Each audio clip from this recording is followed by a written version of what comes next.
మోడీ గారు అడిగారంట, కేసీఆర్ ఎలా ఉన్నారు, ఆరోగ్యం జాగ్రత్త చూసుకోమనండి, ఇవన్నీ నేను ప్రత్యేకంగా చెప్పని ఆయనకు చెప్పండి. తనను కలిసిన బీఆర్ఎస్ ఎంపీలతో ప్రధాని నరేంద్ర మోడీ వ్యాఖ్యలు. నిన్న కూడా ముఖ్యమంత్రి గారు ఈ కృష్ణాలకు సంబంధించి చర్చ పెడదాం, కేసీఆర్ని అసెంబ్లీకి రమ్మనండి అని చెప్పి ఒక మాట అన్నాడు. విషయం ఏంటంటే పాపం కేసీఆర్ గారి ఆరోగ్యం ఏమాత్రం బాగాలేదండి. పూర్తి స్థాయిలో కేసీఆర్ గారి ఆరోగ్యం బాగోలేదు.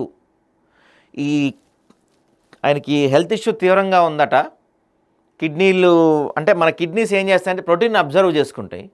సో ఆయన కిడ్నీస్ ప్రోటీన్ అబ్జర్వ్ చేసుకోవట్లేదంట. సో దానివల్ల బాగా వెయిట్ లాస్ అయిపోతుందంట. ఆయన ఈ మధ్యకాలంలో దాదాపుగా ఆయన 5-6 కేజీల వెయిట్ తగ్గారట. సో కేసీఆర్ గారి ఆరోగ్యం అంత బాగాలేదు, వయసు కూడా పెరుగుతుంది కాబట్టి మునపట్లాగా ఆయన మళ్ళీ ముందుకొచ్చి అంటే ప్రజా సమస్యల కోసం కావచ్చు, గతంలో తెలంగాణ ఉద్యమం కోసం ఆయన కొట్టడారు, కాదంటలేదు. అయితే 10 ఏళ్ల పీరియడ్ని మాత్రం మేము మాట్లాడాం. 10 ఏళ్ల పీరియడ్ మాత్రం తీవ్రమైన అవినీతి అవన్నీ జరిగినాయి, వాటి గురించి పెద్దగా మాట్లాడడం ఇప్పుడు. ఎందుకంటే ఆరోగ్యం బాగోని వ్యక్తి గురించి మాట్లాడటం కరెక్ట్ కూడా కాదు. పదే ముఖ్యమంత్రి గారు కావచ్చు, కాంగ్రెస్ నాయకులు కావచ్చు, ఆయన టార్గెట్ చేయడం కూడా అనవసరం. పాపం ఆయన వయసు అయిపోయింది, ఆరోగ్యం కూడా బాగలేదు, పెద్ద మనిషిగా గౌరవించండి ఆయన్ని. ఈయన కూడా చెప్తున్నారు, మోడీ గారు కూడా ఆయనకి హెల్త్ బాగాలేదు, ఖచ్చితంగా బయటికి చెప్పట్లేదు కానీ కేసీఆర్ గారి హెల్త్ చాలా ఇబ్బందుల్లో ఉంది. ఆయన కనీసం ఒక గంట సేపు నుంచోని లేని పరిస్థితులు కూడా ఉన్నారు ఆయన. వాస్తవం ఇది.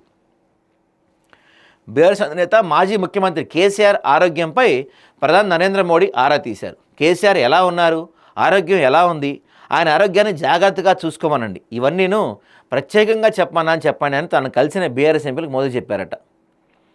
బీఆర్ఎస్ రాజ్యసభ సభ్యులు కేఆర్ సురేష్ రెడ్డి, వద్దిరాజు రవీంద్ర, దీకొండ దామోదరరావు శుక్రవారం పార్లమెంట్లో ప్రధానమంత్రిని ఆయన కార్యాలయంలో కలిశారు. సిరిసిల్ల వరకు నిర్మిస్తున్న నేషనల్ హైవే 365Bని వేములవాడ మీదుగా కోరుట్ల వరకు విస్తరించాలని వినతిపత్రం ఇచ్చారంట.